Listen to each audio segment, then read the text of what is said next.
And I am Jordan. Today, Merisa and I will be discussing a topic from the year 1911.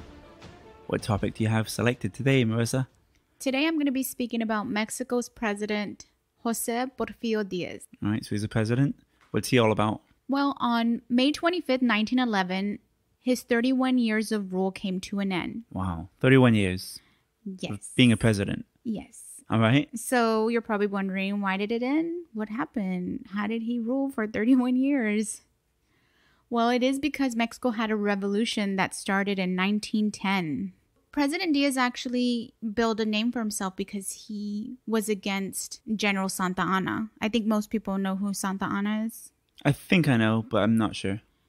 He's most famous for leading the raid against the Alamo. He killed everyone. Yeah, I just know that name because I live in San Antonio. Yeah. I don't know what he did. So he was a general, a Mexican general. He was a brutal man. Like, I've seen people like praise him for not having slaves because it was illegal in Mexico, but he was all for rape and murder. So Yeah. he wasn't a good person. And President Diaz, he actually joined what they called liberal radicals. I'm not labeling him as a liberal. That's what they called themselves. So I don't want anybody to think that I'm putting that label on them. Yeah. So he actually was a part of a guerrilla warfare against Santa Anna. And then after Santa Anna, he joined the military. He was known as a liberal military hero. And that's how he built a name for himself. And he wanted to gain political power. And he did. And even though he was known as this big liberal military hero, the way he governed was anything but. I don't know why it changed or how it changed, or maybe he was just solely against Santa Anna and he was given that label even though he wasn't that way. So he did come to power like many of Mexico's 19th century rulers, and that was through a coup d'etat. Mm-hmm. Do you know what that is? I've heard a coup. It's a coup. Yeah, like, it's a way to seize a government power through a violent way. Mhm. Sometimes it's the only way. So that's how he came to power. But unlike his predecessors, he actually created a stable political system. And the way he did that was by putting what they called caciques. Caciques are political bosses. They're kind of spread out through all the country. And they were positions filled by powerful families that President Diaz knew. But it wasn't like they were there to make sure everything was going as it should. They were there to make sure that everyone voted for Diaz, or if they didn't vote for Diaz, to make sure the votes were changed. They were there for intimidation purposes. Yeah. So that's how he stayed in power for 31 years, because if you have all these people working for you to make sure what the outcome is, then nobody could really go against you. Yeah. It's a dictatorship disguised as democracy. Yeah, it is. And a lot of like powerful people and the middle class, the wealthy, I guess they really didn't mind for a long time because they were getting more wealthy. At the time, Mexico was like the envy of Latin America. They were bringing in a lot of money. They had paved streets, electric light, trains. But all of that was on the back of indigenous Mexicans, the peasants. And all of that money was actually also going to foreign investments. So all the land that indigenous Mexicans owned, it was being taken from them. Like, the sugar cane. Yeah. Sugarcane's produced in Mexico, and their land was being seized and given to wealthy foreign investors. So now they're landless and they're working on the land they used to own for almost nothing. Wow. They're working their own farm. They built this sugarcane farm. Yeah. And then someone else comes along with money, takes it from them, and then sells it, makes them work for what they're doing already. Yeah. For less money. Yeah, for less money. And then whenever it was a low crop season, they weren't paid anything, but they still had to work. So the other people were collecting some sort of money anyway? Yeah. Mm-hmm. And I mean, whatever they make from even a low crop, but they weren't sharing their earnings. Wow, that's terrible. Yeah, so I think they endured President Diaz for a long time, like the wealthy did, because they were making money. And it was kind of like, screw the poor people. Yeah. So in 1910, President Diaz had opposition, and it was from a rich northern landowner named Francisco Madero. And the things that Madero wanted, they weren't necessarily bad. Like, he wanted honest elections, and he wanted free press, because the newspaper at the time. They were kind of just printing whatever the president wanted them to print. So those aren't bad things, but at the same time, how does it help the peasants who lost their land? You know what I'm saying? Yeah. That's not going to rile them up like, yeah, let's do this. It's kind of like nobody pays attention to us. We don't care about this political system because nobody's on our side. And then he also wanted other rich elites to have political power. I guess that weren't in the circle, that weren't in President Diaz's circle. Other, rich people. Kind of like in 1905, that's what caused the revolution, was other rich people wanting political power. Yeah. And then later on, the peasants finally came in and caused the revolution. It's the same thing here. Is at first it was wealthy liberals were liking Madero, but wealthy people aren't going to get their hands dirty. Yeah, it seems They're like just not. It seems like a common theme. Keep the poor people, like take everything away from them, but give them something so they don't retaliate. Yeah. Like just keep them happy enough. Just enough. Yeah. Yeah. And so if Madero's rich followers aren't going to revolt, you're going to have to get the poor and the poor peasant people to do it. So during the 1910 election, President Diaz tried to have Madero arrested, but then Madero escaped and went to San Antonio, Texas. All right. And that's where he called on November 20th, 1910 for the Mexican people to rise up in arms. So he called the Mexican people to rise up. And at first everyone's like, yeah, I guess so. Okay. Kind of like not enthusiastic about it. And it's not like the poor people liked him, but at the same time, they disliked President Diaz more because of what he had done to them over the decades. So is that common theme of lesser of two evils? Yes, sir. Constantly. So what happened with that? Did they get the bad guy out or the worst guy out? Yeah, so as the poor people started to rise up, they had their own leaders. The two most famous ones are Emiliano Zapata and Pancho Villa. Okay, now I do know the name Pancho Villa.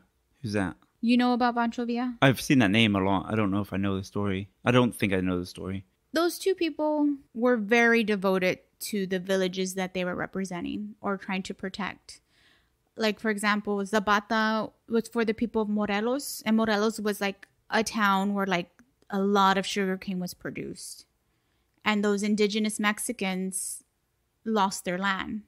And Emiliano Zapata was an indigenous Mexican. I know a lot of Hispanics they could be very pale because of our Spanish blood.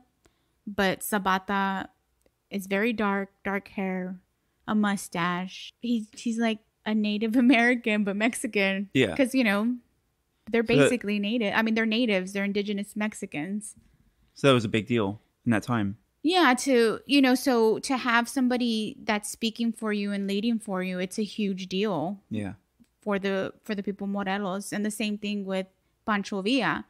He was very devoted to his own people and stood up for them and spoke for them and fought for them. So you have all these factions throughout Mexico because there's a lot of people that did this that, rallied their own people and fought for them. But there's way too many names for me to go through. So I'm just naming the most two famous ones. And as these different factions started to rise up and to fight against Diaz's military, it was funny to a point where they're like, okay, you need to resign because this is getting out of control. So that's when he resigned in 1911. So then what happened? You tell me. Well, after he resigned, he moved to France, and that's where he spent the rest of his life. And then Francisco Madero became president. But he didn't move fast enough. Oh. Like everything he was telling like people like Zapata, Pancho Villa, yeah, we're going to do this, we're going to do that. But he didn't move fast enough. He wasn't doing what he promised. And it could also be because even though Diaz was gone, all those rich political families that were part of Diaz's government, they were still in power. So they also blocked a lot of stuff that he wanted to do. It's like it's his fault, but also not his fault at the same time. You know what I'm saying? Yeah. And so he was removed 2 years later and he was assassinated. Wow. And then like a civil war breaks out. Because now it's like, as I said before, all these factions are popping up, but everyone wants different things. Everyone wants it to happen a certain way. So now everyone's fighting with each other. And then you had the Depression in 1920. And then after 1920, you had World War II. So every time they were trying to do something, something gets in the way of it being accomplished. And then 1.5 million people died during the revolution. Wow. So it wasn't this small little thing that happened. And for some reason, I don't know why, compared to the Russian Revolution, the Cuban Revolution, and the Chinese Revolution, for some reason, the Mexican one does not receive enough attention, even though so many more people died and their country was basically destroyed. Like, railroads were destroyed because they wanted to stop like production and cause chaos. Like, a lot of things were destroyed during that revolution, and I don't know why they don't receive enough recognition. And maybe it's because it seems like they never got that big conclusion that they were supposed to get from revolting because of the Depression, World War II. And then by the time World War II ended, that's like, 30 plus years since the beginning of the revolution. Emiliano Zapata was assassinated in 1919. Pancho Villa was assassinated in 1923. So all these people who were fighting for the poor people, they're gone. And then with all the economic downfall from there, you kind of lose your fight with all of that. It sounds a lot like Venezuela recently, where we had multiple people claiming themselves as the president. I saw that. Just like, no, I am. And then you got multiple governments within a country. Well, one was the actual president, and one was backed by the U.S., who wasn't an actual president. So that's a topic for a different day. So some people believe that the revolution of 1910, like, they'll say it was from 1910 to 1920, but a lot of historians will say it actually lasted until 1946. Wow. Just because of all the shit they had to go through and rebuilding and all of that. So, and I'm giving a real short Cliff Notes version of the Mexican Revolution. It is incredibly complicated. Even Zapata and Pancho Villa stories, you could even do episodes on them alone because of the lives that they lived. And they were just the two famous ones. There were so many more that were involved in the revolution. It's a very complicated story. It's a very sad story. And it's upsetting because it doesn't get... There's no closure? There's no closure, and it doesn't get its recognition. Like the way the Russian Revolution does, and how Lenin is glamorized for what he did, but yet nobody knows who Emiliano Zapata is. I think it's because there's not enough people like you telling the story. But as I mentioned in 1905, that podcast called Revolutions, they break everything down. Oh, yeah? Yeah, so I have nothing to do with that podcast, as I said before, but if you're interested and want to go into detail, he has episodes upon episodes of the Mexican Revolution, and he explains everything and who people were and why they did what they did. Emiliano Zapata, he was known as being very stubborn because he kind of saw it like, if you don't give these people back their land, the people of Morelos, then there's no negotiation. There's nothing to negotiate about. These people, this is their land, give it to them. So he's kind of often viewed as stubborn and kind of like unable to work with. But I think that's a good fucking principle to have. Yeah. It's like, there's no negotiation. You took their land, give it back to them. I agree. And that's why the people loved him. And there's this picture going around. I saw it on Reddit, and it's a really nice picture. They put color into it, but they made his skin lighter than what it was. Really?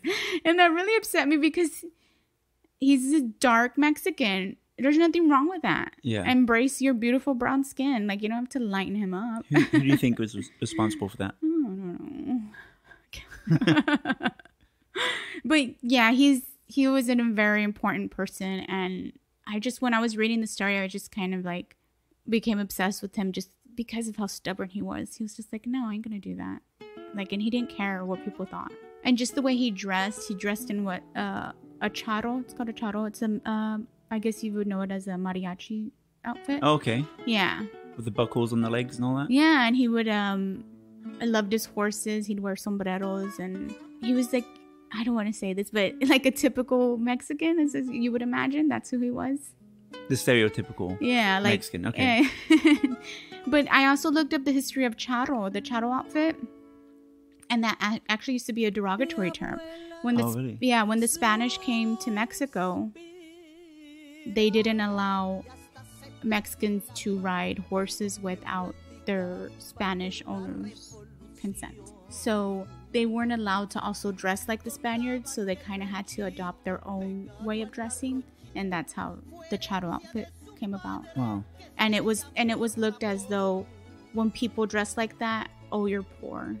You're a poor person. You're a charo. Oh. So, but then Mexicans then used it as a way of being proud of who you are. Yeah, like an empowerment. And that's why it is as popular as it is now.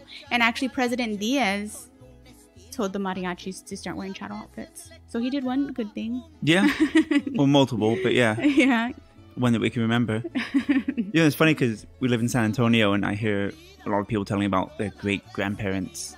And when you're saying that, it was around that time. So I heard like stories from people, and when they talk about it, it's like the Wild West. In that time, it still was, wasn't it?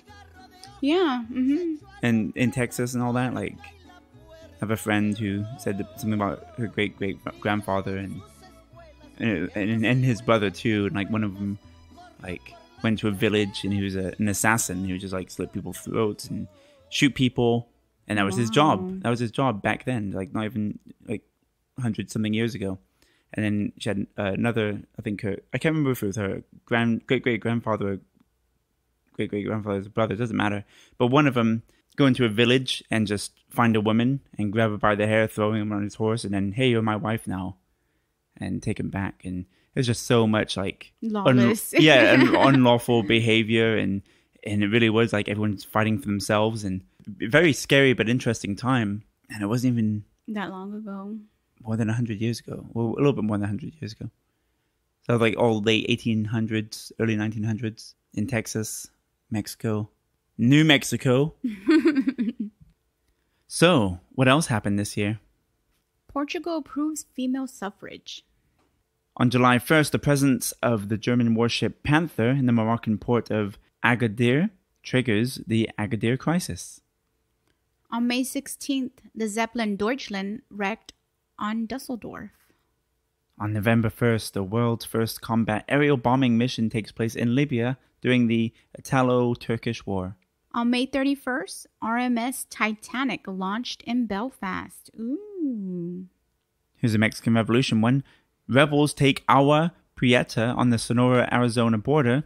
Government troops take the town back April 17th when the rebel leader, Red Lopez, gets drunk.